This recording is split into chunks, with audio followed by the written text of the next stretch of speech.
project, we have to send the artwork for a cross plaque that was previously created to be cut. We will start by finding the original file that will have the artwork. File, open.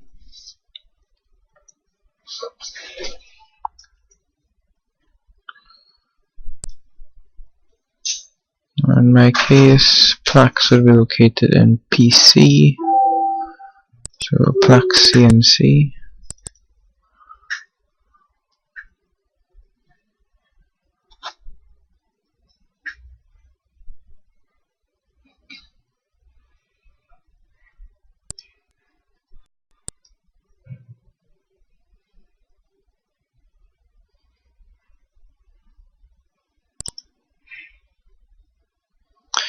Okay, now I have to locate the artwork I need, which is this one.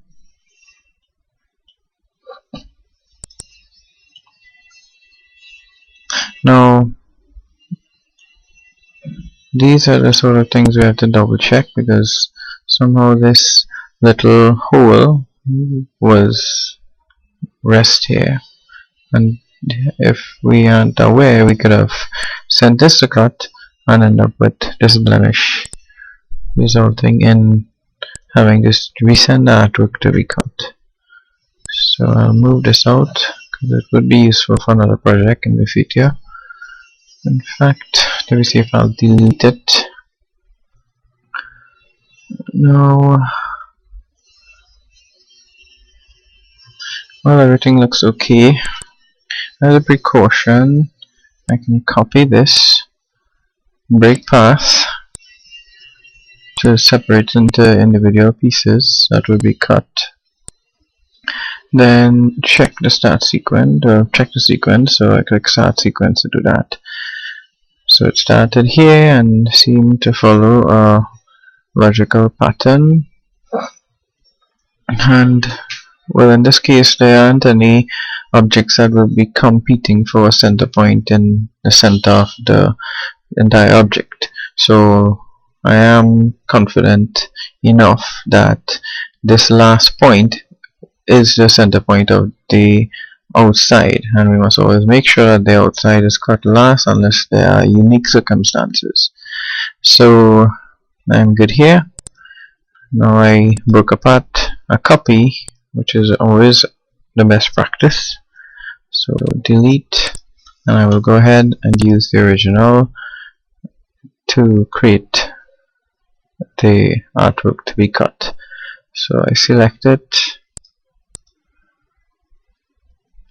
click export, then I navigate to the correct area. In this case it would be stock, because we would want to cut this in the future. QPS would be for things that are related to the organization itself, QPSL, and well, orders would be artwork being done or done for orders. So I go into stock. Either I would already be aware of what sort of naming scheme we would use, or I would browse through to find something that would be similar. So like in this case, CNC tree would be a plaque. Circle, CGIS, tone pattern, dragon for west. You know, this is a customer's artwork, so this should not be here. Eagle. This is a plaque. Ganesh, that's a plaque. Lion face. So I would not say the best of schemes have been used, because it's simply the name, so we aren't going to find the artwork for the plaques all in one place. So there are numerous different naming schemes used. Plaques for showroom. Okay, so what I will do, I will try to stick with the one that seems most appropriate or best. So I'll go with PC.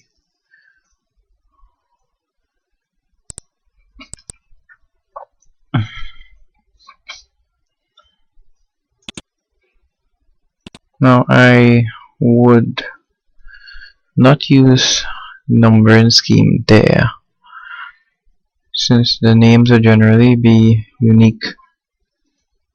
And in the event where we have, for example, 2 eagles, in that case we would put PC 1 and 2 or eagle 1 and 2, which would be more appropriate. So I will just go with PC, and in this case I have cross over, and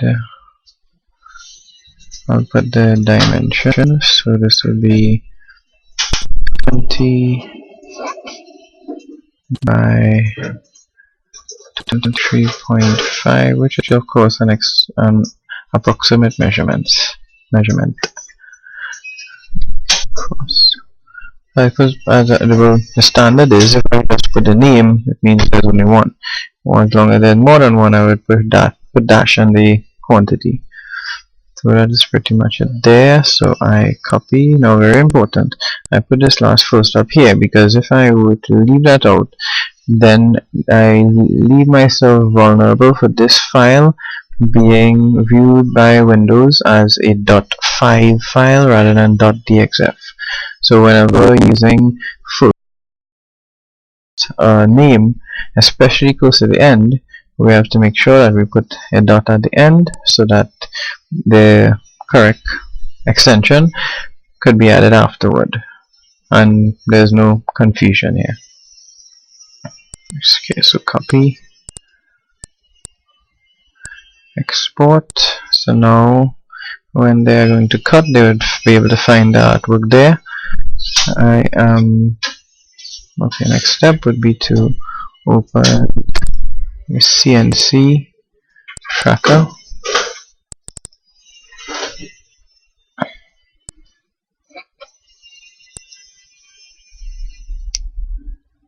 Create a new entry, paste. Now this customer is Vernon Gabriel.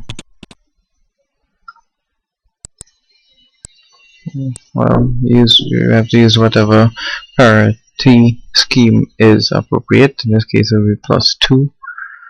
Cut, it's another there. Save and send a message to whoever this will apply to that it is ready to be cut.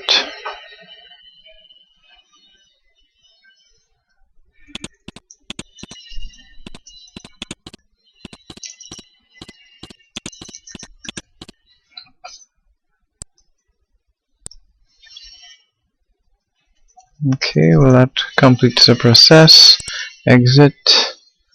In this case, considering I made that little improvement to the file, removing that circle that could cause someone who was not aware of some problems, I will save. If had it not been for that, I would not have saved.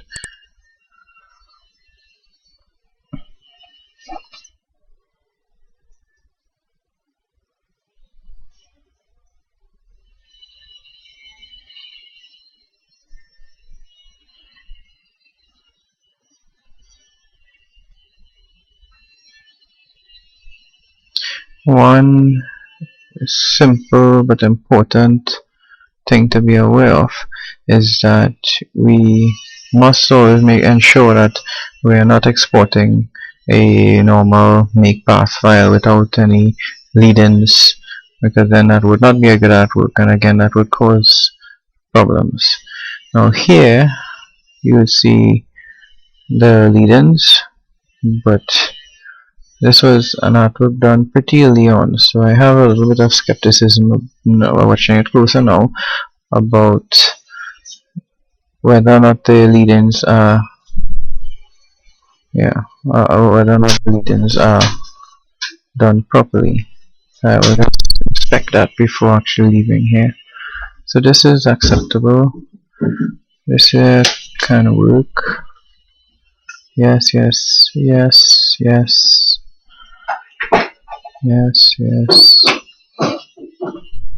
It cuts it close because of the fact that from here the distance back this way and to any other part to be cut is about the same, then this is acceptable. So we're done with this project.